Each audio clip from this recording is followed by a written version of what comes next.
Hey everybody. Yeah, sorry about that. There's just a brief something going on with the internet connection. Um, but hopefully we should be fine. I think I figured it out. It's time for the Thursday news roundup. Usually try to do the primer on Monday, the news roundup on Thursday. Can't always have it at the same time just because of scheduling. Hey, but for this one, definitely looking for your super chat questions. And, this is a lot less formal than the Monday one where I actually try to give a little bit of an introduction to an idea. On the Monday episode, I focused on Mark Fisher's capitalist realism. Of course, if you're just checking out the channel for the first time, click subscribe. We're about to get up to 80,000 subs. And to get the whole TMBS experience, including 2 extra shows a week and making the whole thing possible, go to patreon.com/TMBS. What? I don't know what that last thing was. So just really briefly, I had a couple of thoughts. Obviously, hey, Amy. The thing that I was so progressive voice, like everyone else, hit the super chat if you want your questions answered.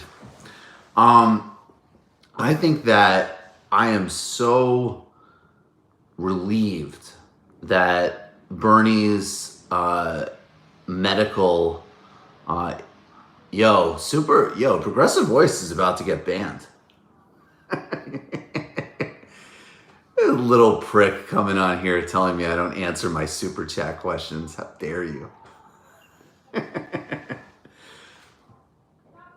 When I got the news that Bernie had a heart problem, I freaked out. I got so worried that you definitely would have thought that it was like a family member. And it's like, first of all, it's natural in some respects because, look, this campaign is really important. And obviously the Sanders candidacy is incredibly important. If you're serious about things like single payer or shifts in foreign policy or anything like that. But I think that, beyond that, it's like you really have to also just acknowledge the fact, at least in my case, that obviously I like the dude. And I think that there's something incredibly admirable and vulnerable about, spending this time of his life. Of course, progressive voice is fine. I'm just messing around. Calm down, everybody. I think that it's incredible, though, that, what this guy is doing and how much it sort of could potentially affect the United States and the globe. But I think the bigger thing that it caused me to reflect on and how important it is for us to think strategically and institution build and really try to create multiple sources of leadership. Because basically you have in the United Kingdom and in the United States, between Bernie Sanders and Jeremy Corbyn, you have these two figures that held the torch on all of this stuff. Okay, I'm going to get right to your question, sir. Wait, you and Anna should do a regular show, best combo on air. I actually do think that Anna and I should do a regular show. That would be dope. That's something that, you never know. You never know what the future might bring. I appreciate that. I appreciate the kind words, and obviously love doing work with Anna. Anna is absolutely on point. You had this generations where basically this flame was kept by Bernie Sanders and Jeremy Corbyn, and there was no broader institutional basis during the decades of right-wing ascendancy and neoliberalism. And it's very stark right now, right? Because you have this massive generation gap in between, basically, right, literally a guy in his 70s and then some people coming up in their 20s and 30s, and then a whole bunch of baby boomers who did sell out, and a whole bunch of Gen Xers who really, just because of the material and historical conditions, missed good politics. I mean, look at even just, I mean, the crop of Democratic Generation X candidates, man, it's so bad. And then, of course, you have, Joe Biden on the other yeah, Beto, Kamala Harris. It's ridiculous. However, I really do think, before we get too on our high horse, the worst of the main Democratic candidates is definitely Pete Buttigieg, and he's a millennial, and we may have to deal with him for quite some time. And is Tulsi technically a millennial? Do you guys know? I'm not sure. But I am just, yeah, I think Pete Buttigieg, yeah, Tulsi's a millennial. That's interesting. All right. Kansai Electric Car, wait a second. Kansai Electric Car execs accepted bribes from the former mayor of Takakama, Japan, to build a nuclear power plant. Solidarity to protests. Yes, solidarity to protests. All right, so then if Tulsi is a millennial and Buttigieg is a millennial, those are the poles of our millennial problems inside the broader Democratic tent. I mean, it's funny. Buttigieg is a millennial, though, in the way that's just like, he's just a recreation in a new format of the 80s. He is just a totally conventional third-way politician. On the other hand, I mean, Tulsi, I guess, represents some of the like contradictions of the millennial generation. I know you were an exchange student in Turkey. How did this experience influence your view on international politics? My time in Turkey influenced my view on international politics a lot. It really reinforced, I would actually say in the long run, my commitment to the left. I was there in some ways because I was interested in studying the AKP and Erdogan before they were totally discredited, and his, dictatorial tendencies became completely clear. How do we make sure that billionaires don't physically hurt Bernie Sanders? Serious question. Look, we're going to need to I think actually part of it is to do a jobs when, I understand where that question's coming from, and I for real. And so I think the first step even is to just say when that Blackstone Amazon destroyer asshole makes a comment that sounds like a death threat, we have to be all over it. But I don't really have an answer to that question right now. But I am not definitely think that that's something to reflect on potentially, to be honest with you. I mean, look, I think much more likely than something like that, and we have to look at hybrid warfare, media warfare, judicial warfare, propaganda, and new media warfare. There are going to be some lessons. I mean, certainly the relentless war against Corbyn in the UK, primarily through the media and the oligarchic forces and right-wing forces in politics. But this is another area that I would actually say the process of car wash and the political imprisonment of Lula wouldn't play out in the same way here, but there will be parallels. And I was just reading an essay by the Asia Times columnist Pepe Escobar on hybrid wars, this fusion of judicial, media, and sort of hyper propaganda process. I think that will be really relevant for how we manage the Sanders campaign and era if he's elected. However, I really want to keep emphasizing that the most important thing is for us to just be super active and engaged. As soon as the news came out about his health, go phone bank, go door to door. The process of actually getting him elected president is a completely grassroots process, and then forget it. If he actually is elected president, it's going to be even more work as we fight along his side against an oligarchy that will fight him on all fronts. Trump's base easily rallies around Hunter Biden's corruption. I think many of them can justify in their heads Trump making a lot to expose it because Trump's policies are their own. Media needs nuance. Yeah, I mean, I tend to agree. I think, look, if you do the Joe Biden thing, it's the same dynamic as Hillary Clinton, in the sense that, yes, there's conspiracy theories, there's lies, there's all sorts of nonsense. In fact, the context around the Joe Biden, him getting the prosecutor fired to benefit his son, is a discredited conspiracy theory. However, on the other hand, I would definitely not take U.S. anti-corruption discourse at face value, to say the least. But I think from a campaign perspective, it's very similar to Hillary Clinton dynamic, which is Hunter Biden is a pretty powerful example of the swamp, and Trump is going to be able to fuse lies and conspiracy theories with truth. Did I see Edward Snowden's endorsements tweet about Bernie yesterday? Yes, I did. That was awesome. Free Edward Snowden, free Chelsea Manning, free reality winner.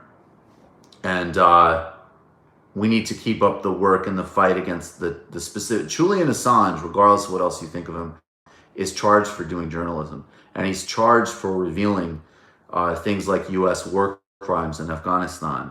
And those charges pose a structural threat to all journalism, period. And the Obama administration was horrible on whistleblowers in the free press. And these Trump administration charges are a whole other level of warfare against the press. And I hope people will get really serious about it. Phone bank for Bernie, text for Bernie, meet up with local supporters, get Bernie on the ballot, make trips to key states if you can. We cannot lose this time. Much love. I agree. I mean, look, I would never put all eggs in one basket. There's a lot of things. There's many forces, material conditions, electoral surges, movements, and changing dynamics. But other than a global mass strike, there is no more important fulcrum point than electing Bernie. Bernie's VP, Nina Turner, in my opinion. I would like Nina Turner as Bernie's VP. This is such a premature conversation, but by the time you get to that, it's going to include so many variables. I actually don't think she's a bad choice at all, though. What are some potential untapped surrogates for Bernie, and who hasn't been endorsed him yet? As I'm guessing that question. Well, I mean, obviously, a major part of people like AOC's credibility is endorsing Bernie. There's one group of people that's already completely cynical about AOC in particular, that think that she will not show up. Other people think that she will. I'm going to remain agnostic and supportive as I can. And certainly particularly Ilhan Omar, I will always fight for and have her back. But I just think it's enormous. They're both great surrogates, and it's just like, come on. If you're going to stand for a certain kind of politics, Bernie's the carrier of it in this election. Is it productive to keep calling out Bernie smears and Warren comparisons? I'm asking because I'm thinking of several tweets that compared their donors. Well, look, I think that, you need to be super diplomatic and smart and thoughtful about people that are, in fact, not exactly, you need to disaggregate between who you're dealing with, is my point. And so some people are going to have some good faith disagreements and still, in fact, support Bernie Sanders and do incredible work. And I would be diplomatic and conciliatory. I'll get right back to that in a second. Daniel Weed. Have you thought about doing a special ep on Alexander Coburn's Beating the Devil? Also, do you have any tips for canvassing? Canvassing is a huge amount of work. You got to be patient. You got to be ready to have all sorts of interactions. Oh my gosh, I didn't know I was cutting into Binder Stream. Apologies, but it is what it is. Thank you, Berkeley girl. But I just want to say, just be prepared to talk to folks. It can actually be a really interesting, fun, and super renewing experience. I think particularly if you're like constantly online. It's so funny you asked about Alexander Cockburn. I would love to do an episode on Alexander Cockburn.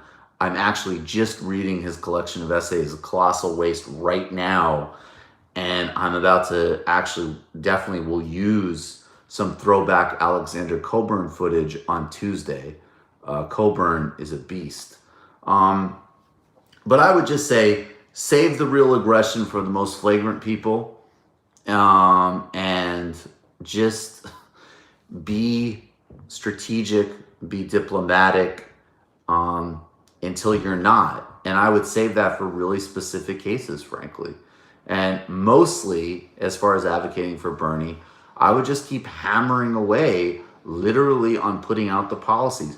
Nobody has remotely as good a policy set, and nobody has fought steadily for 40 years to achieve it. Michael, thank you so much. Those really are the bottom lines. The baseline with Bernie is really simple.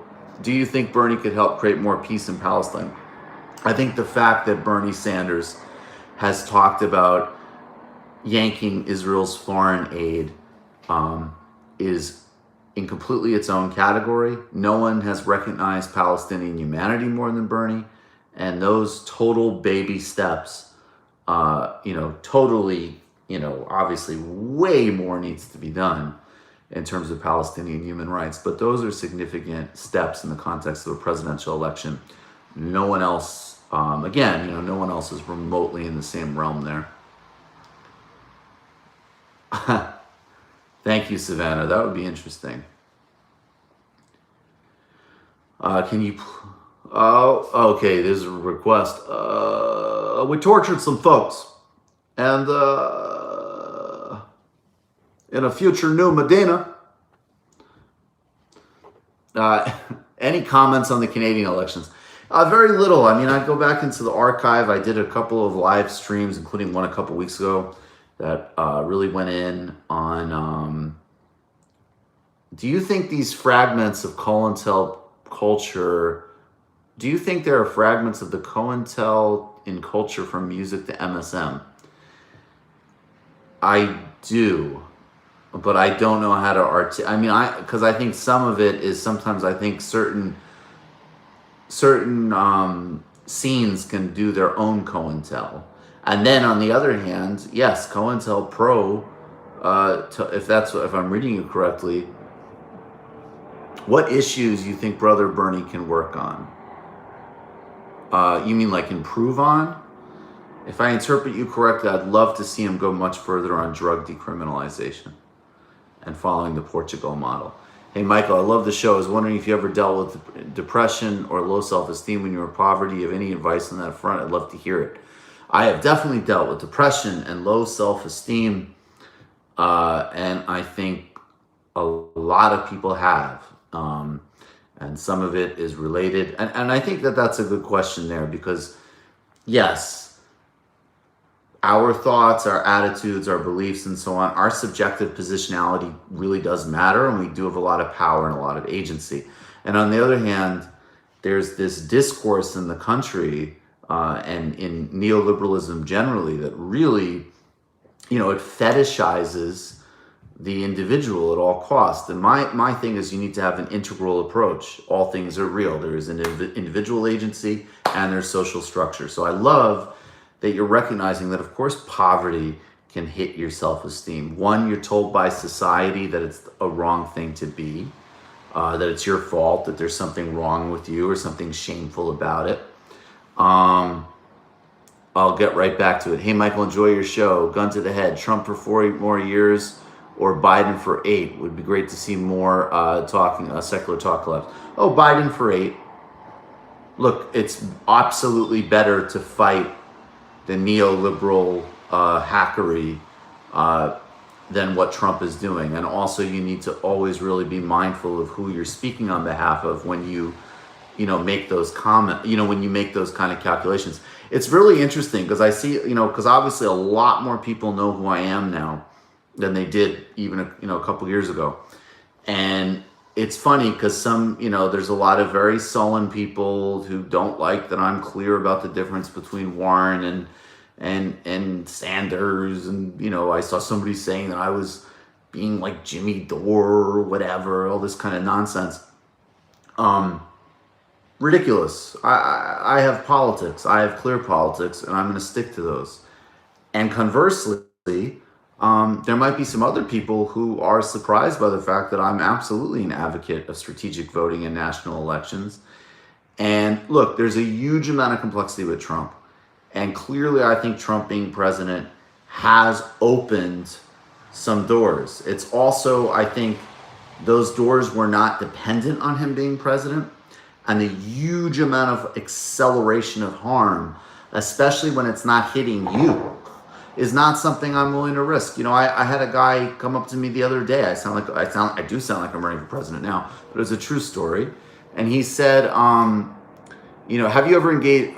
Let me just get back to this in 1 second. You know, he thanked me basically for speaking out for dreamers, and you know, look, obviously I almost get kind of embarrassed when I get a comment like that. I'm just doing my best here, but like, I'm not going to vote to put somebody else in jeopardy who's a dreamer is my bottom line. So it's better to fight against the neoliberal than not.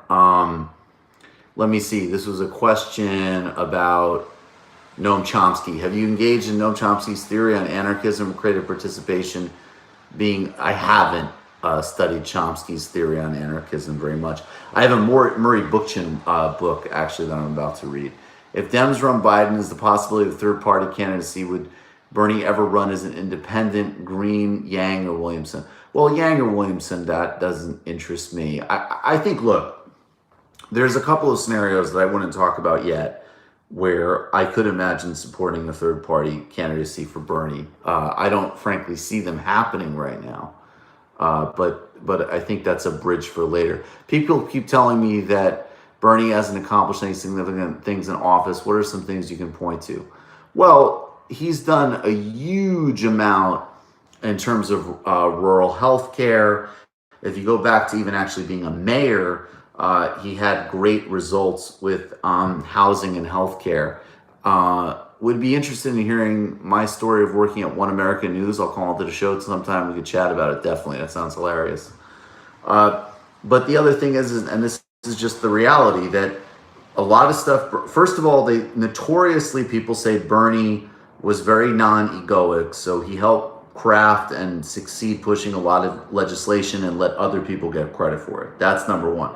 But number two, yeah, the guy was pushing for creating a decent social democratic society during the high, actually it wasn't in Congress during the Reagan era, but during multiple epochs of extreme neoliberalism and far-right politics. Of course, he didn't get much done. And in fact, the real question is who was getting all these things done? You know, if it's Warren, yes, she got the CFP, and that's mixed in some way. I mean, it's great. It's not. It's being misused under Republicans, and she doesn't have significant, legislative accomplishments. In fact, either. Read "Burnout Society" by Brian Chul Hung. Highly recommended for more perspective on current neoliberal ideological set. Also, any dedicated promotional videos for TMBS that can be shared with people. Want to go share stuff. As of now, just share short clips that you think best convey the show. Maybe we'll look into that. I think that's actually a really good idea. Back to the question, though, on poverty. Come to BOS with Kyle. I would consider you in Congress. I don't understand that one. Weed or liquor? Wine. Weed. But as far as dealing with depression and insecure and anxiety, really recognizing the structure around that, recognizing that when you're in those situations, they're objectively pressure-filled and depressing situations. But beyond that, you really have to treat yourself with kindness and compassion, and you really have to, even by watching this, tune into communities that don't tell you that there's something wrong with you for experiencing those things. There isn't. And at the same time, you have power as well. You have to engage in that dialectic, and you have to know that you have power, and also that you are not at fault for going through these things. And I've certainly been through some of those struggles, and it's very real. How do we get Bernie and Corbyn on the same stage in an international campaigning strategy? Is that a good idea? I don't know if that specifically is a good idea, but I think Bernie should be taking some trips overseas. And I actually think people should be talking a hell of a lot about how innovative his foreign policy is.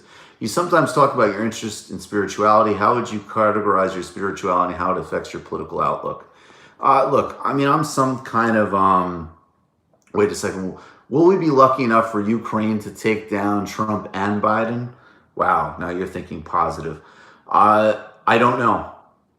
Although, I mean, look, it's not going to take down Trump, but it could significantly damage him. And it's not going to take down Biden, but it could be the thing that really damages him. My spirituality, I mean, look, I do have a long-term Buddhist practice. I'm very influenced by certain ideas in Hinduism. I'm very influenced by liberation theology. And I think it influences my view of politics because I think that you really at base the idea that there's a huge amount of human potential and human capacity, and you do not want this useless, preventable human suffering of material deprivation. There's always going to be human suffering. There's always going to be complexity. There's always going to be difficulty. You can't iron out human existence, but you can absolutely get rid of preventable human suffering and live in abundance. And I think that there is a spiritual foundation to that for me. Please bring Mehdi Hassan on TMBS. I would love to. I also take love as a concept seriously in the sense that someone like Cornel West would talk about it. Hey, sorry, Michael. I only accept self-help advice from sneakers who sound like Sesame Street characters. That sounds good. I suffer from clinical depression and anxiety, and being in the TM community has helped me enormously. Thank you for everything. I'm totally honored by that. That's fucking amazing, and that's a testament to the community. Serious testament to the community. I'm a little bit worried by the Bernie online strategy. No major viral moments and a lame podcast Twitch try. Would love to see a curated love library and town hall speech moments to share crowdsource Alberts. Well, I mean, obviously I'm biased here. I like Bree's podcast a lot. I think Hear the Burn is really good. And I actually think they've put out a lot of really smart content that's educated people on a lot of issues like strikes. But I agree with you more broadly. They need much more. I want to start seeing much more, like when they roll out ads, I want cinematic ads. I want memes. And it's funny because like I just saw this incredible, I think it's just a grassroots guy. I mean, I tweeted out the ad, and I don't know if this is exactly the type of thing that they should do, but it was just this extraordinary contrast of all the grotesque lies and disgusting media narratives about Bernie that you hear from all of these disgusting, grotesque, pundits on CNN and so on, MSNBC lying about him and smearing him, and Trevor Noah with the relentlessly unfunny, lame jokes and all of that. And then actually Bernie being in the field, actually seriously trying to campaign to help people. That was powerful and enraging. And I think that there's a lot of emotion, there's a lot of cinema, there's a lot of arc. And this is the other part of it. Like I was actually just listening to an interview with James Carville of all people. And, whatever else you say, like he's right. He's like, look, campaigns are also narratives. They're stories. There's a beginning, there's a conflict, there's a resolution. And it's incredible, the movement building of the Sanders campaign, the education of the Sanders campaign.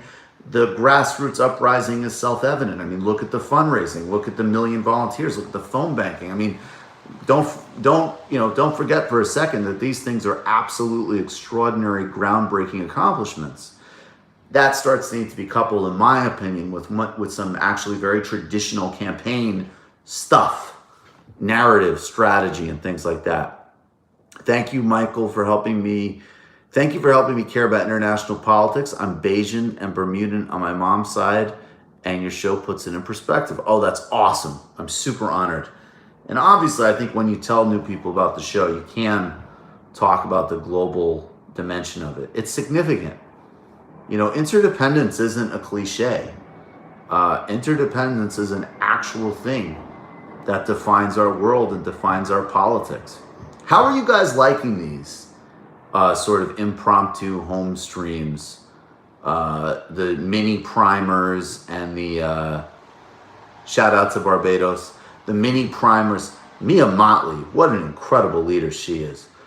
Please see patreon.com Revolution Z, considering to inviting Michael Albert on TMBS, participatory economics, class analysis, Chomsky associate, gracias. I will check that out. That all sounds fascinating. Do you guys see the Dipset record in the background? Awesome. Okay, because I think that, you know, Monday and Thursdays, I'm going to keep doing these. Does Pelosi calling for impeachment hurt Shahid Buttar's chances of getting elected? Well, look, that's a huge uphill struggle, but it shouldn't.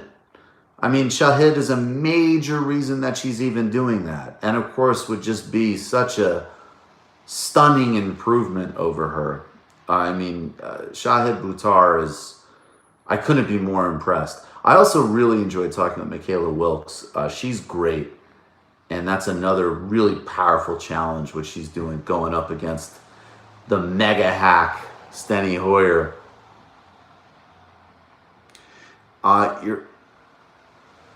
Yes, I'd like to look more into Trinidad and Tobago. I've actually spent a fair amount of time in Trinidad and Tobago.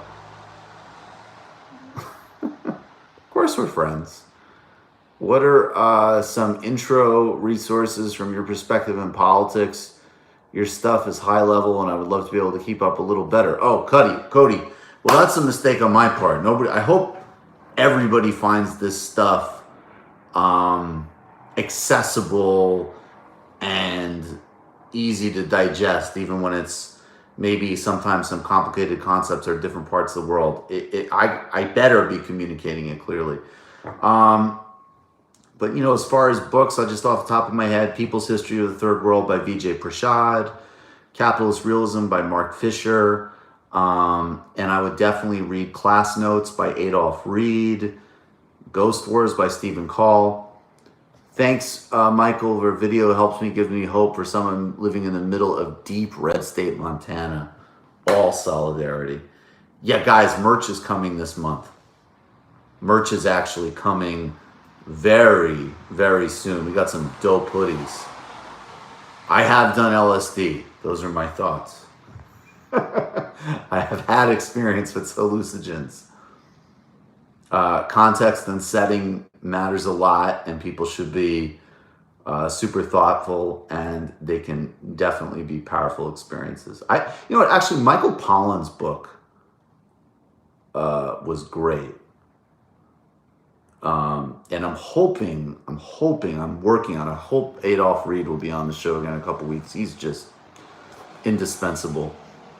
It's gross how we've been at war for almost 20 years and it gets little coverage. As a two-time Iraq veteran, Sanders is the only one I trust to pull us out. I don't even trust Tulsi. Well, first of all, it is absolutely disgusting that, what are you listening to right now? I'm not listening to anything while I talk. In general, I'm listening to a ton of Burna Boy. Disgusting we don't cover the news properly, the wars, and I agree with you. I think Sanders is the most trustworthy, and I think there's a huge apparatus he's going to go up against. Why hasn't Warren announced her third quarter numbers? I have no clue. I'm hoping that it's not a great number that they're waiting to release, but it could just easily be a super lame number. For your viewers, political Twitter will turn your brain into mush while direct action makes you feel like you're actually making a difference. Thanks, Mike. Yes, I'm telling you, even just going door to door, it makes such a big difference. It has to be a baseball in the background. Baseball. Any thoughts on Amber Guigar and Botham Jean case in Dallas? She was sentenced to just 10 years for murdering a man at his home. So I think that sentence is obviously ridiculous. I think that Gene Botham could have gotten significantly more time than 10 years for the weed that, you know, they were trying to plant on him. I think that, Joshua, I will get to that in a second. I will just caution in general, though, and it does not apply to this case because there's, there's a big problem with the lightness of that sentence in this context, in my opinion. However, I want people to be in jail less, period, across the board. Now, I recognize the profound asymmetry, and if she wasn't a white police officer, this wouldn't even be a conversation. However, I find I'm very allergic to pushing punitive sentences in general. I have a real concern about that. So, those are my full thoughts. Thoughts on the degrowth movement. You should have Ian McKay from Fugazi on the show. All right, I would check into that. I need to learn a lot more about degrowth. I don't know enough. That's the honest answer. Hey, Michael, did you hear about Dave Rubin's appearance at the People's Party rally with Maxime Bernier in Ontario, Canada, and the uproar it caused? I heard about the appearance. I didn't hear about the uproar. Dave is absolute trash. We'll probably talk about that more later. But it doesn't surprise me at all. You've mentioned the left should avoid asceticism. How important is it that we still have fun and promote enjoying life? Love from Milwaukee. It's hugely important. I've been on a big Alexander Coburn kick, as I was mentioning earlier, and he really is saying all these interviews, like, look, nobody likes like a sullen sad sack. Like, of course, there's good things, and the reason that we are pushing for this is so that everybody can have more abundant, actualized lives, and so that people can evolve, people can improve, people can do more with themselves and each other. That should be from a fundamental place of optimism. Biden only raised $15 million in the third quarter. Ha, ha, ha. And of course, if it was Bernie, they would be demanding that he drop out. The schmucks. Love back to Miami. Love back to Milwaukee. How many people have gotten their Philadelphia live show tickets? November 23rd with Emma Vigeland, Crystal Ball, Artesia Balthrop, the great Artesia Balthrop. I know TMBS people have caught Artesia Balthrop on the show. Thank you, Andrew. Hit the like button. When are you going to go on Jesse Lee Peterson? I don't plan to do that right now. How do you explain the anti-Sanders bias to normal people?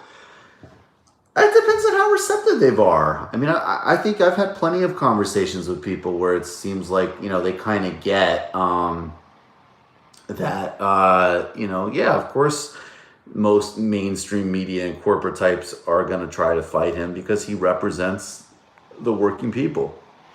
That actually has a lot of intuitive salience for a lot of normal people.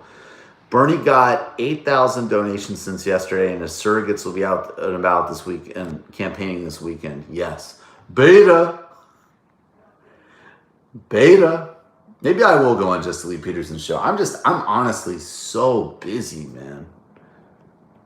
When we get to 4,000 patrons, I'll go on Jesse Lee Peterson's show, if they will still have me. What can we do about larger and greater issues that don't have a large followership but access to resources, i.e. Palestine and the Amazon? Try to find and highlight those voices wherever we can so we can hear directly from them and what they most need and want. And then use platforms like this one to amplify those stories. Yang's foreign policy. Yang's actions are deeply concerning but not in violation of our standard, but what we'd like to see countries meet. Dude, Andrew Yang doesn't know anything about foreign policy. And I mean, look, Andrew Yang's a Manhattan business guy. He's got totally conventional views on things like the Middle East. And those conventional views are extraordinarily toxic.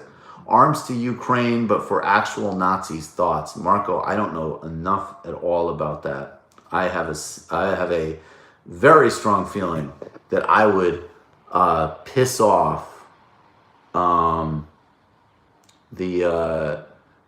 everybody with my Ukraine talk. How do you navigate toxic white workplace politics, specifically in the media business? Thanks. I really doubt that is that is Sahil. Meditate.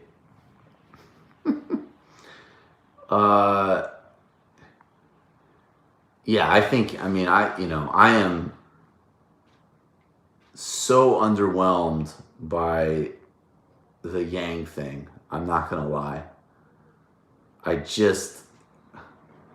get how it fits. I get why it would fit.